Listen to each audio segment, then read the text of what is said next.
Medidas e incerteza. Las medidas son de gran importancia en la vida cotidiana, pero lo son más en las ciencias experimentales, en la arquitectura y en la ingeniería, ya que es a través de la medida que se puede obtener mayor información acerca de los objetos o fenómenos que se están estudiando. Es por eso que en esta ocasión abordaremos este importante tema. Para comenzar, pensemos en un vaso con agua. ¿Qué propiedades le podemos asignar a este objeto?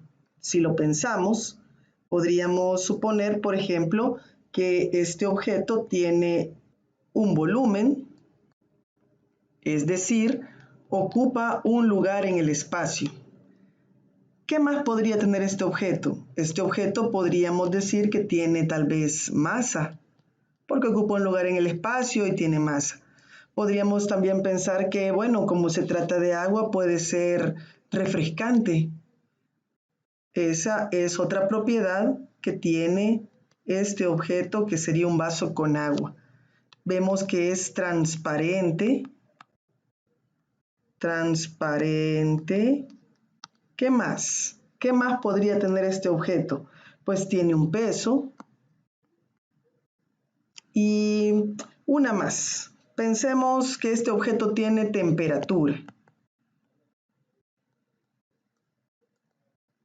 Esas podrían ser, para comenzar, una pequeña lista de propiedades que tiene este objeto. Volumen, masa, es refrescante, es transparente, tiene peso, tiene temperatura.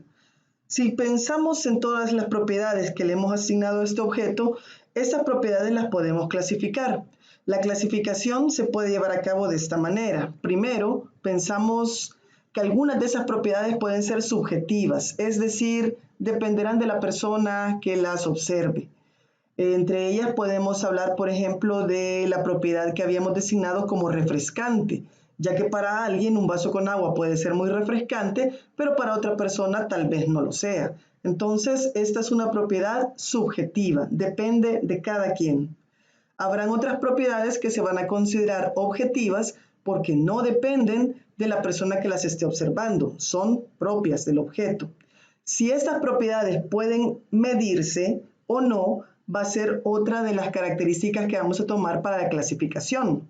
Si estas propiedades no se pueden medir, las vamos a designar como cualitativas, que nos da la idea de simplemente una cualidad. Dentro de las que habíamos mencionado está el hecho de ser transparente. Es una propiedad que es objetiva, pero que como no se puede medir, entonces la podemos poner como una cualidad, una propiedad cualitativa. Y están, como se imaginarán, las otras que sí pueden medirse, a estas les vamos a llamar cuantitativas. Dentro de las cuantitativas estaban el volumen, porque podemos nosotros establecer a través de un número el espacio que está ocupando ese vaso con agua, la masa, el peso o la temperatura. Todas ellas es posible medirlas, asignarles una cantidad y una unidad. Ahora, a todas las propiedades que tiene un objeto que pueden medirse, se les conoce con el nombre de magnitudes físicas. Las magnitudes físicas nos van a generar un valor. A ese número que nosotros establecemos se le va a llamar cantidad física. Esto sería la clasificación que tienen las propiedades de los objetos. Repito, pueden ser subjetivas, pueden ser objetivas, y dentro de las objetivas pueden haber cualitativas y cuantitativas. Ahora, en el proceso de medición, antes de hablar del proceso en sí, hablemos de cuáles son los elementos que intervienen. Primero, para poder hacer una medida necesitamos el sistema, o sea, ¿qué es lo que vamos a medir? El objeto de medición. Podría ser, por ejemplo, que me interese siempre medir, en este caso, la temperatura de esta olla con agua. Luego necesitamos también el equipo o el instrumento de medición que vamos a utilizar para hacer la medida y por supuesto la teoría en la que se fundamenta el funcionamiento de este objeto, en este caso el termómetro, y este instrumento está basado en una teoría que lo respalda. Otro elemento que se utilizará para la medición será el sistema de comparación, es decir, la unidad empleada con su definición y su patrón. Ya que vamos a utilizar un instrumento, este deberá estar graduado y las unidades en las que esté graduado pues es otro de los elementos en el caso de la medición. Y por supuesto, ¿qué más nos hace falta acá? Nosotros, el operador. Es importante e ineludible que dentro del proceso de medición exista la persona que se va a encargar de efectuar las lecturas a través del instrumento. Todos estos elementos que hemos mencionado podrían ser posibles causas de error al momento de la medida, ya que si alguno de estos falla, ya que si alguno de estos tiene alguna dificultad, entonces eso nos podría generar un error.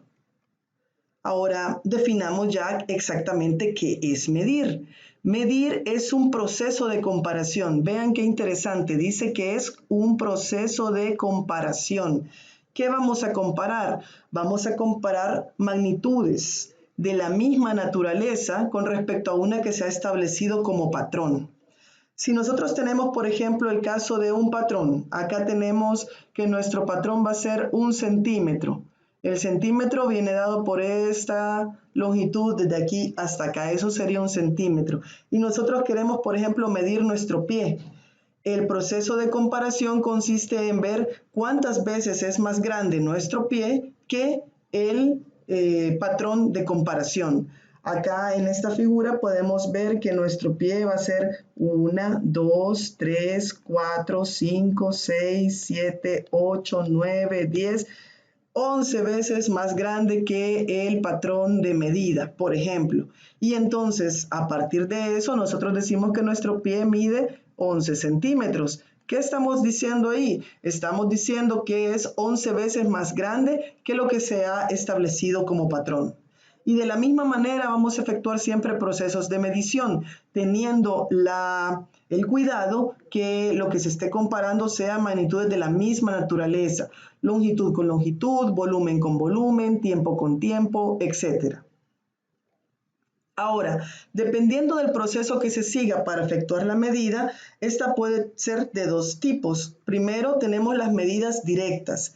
En el caso de las medidas directas, nosotros tomamos el objeto de medición, tomamos el instrumento y del instrumento vemos directamente cuánto vale, cuál es el valor de la medida. En este caso yo puedo decir que este lado de este rectángulo mide 9 centímetros. Entonces, como no necesité nada más que ver el instrumento para poder efectuar la medida, decimos que es una medida directa. El otro tipo de medida que se puede tener es una medida indirecta. En el caso de las medidas indirectas, lo que tenemos es, por ejemplo, si queremos conocer el área, para conocer el área yo voy a necesitar primero conocer cuánto vale la base, cuál es el valor de la base y cuál es el valor de la altura, y después efectuar una operación matemática para poder saber cuánto es el área.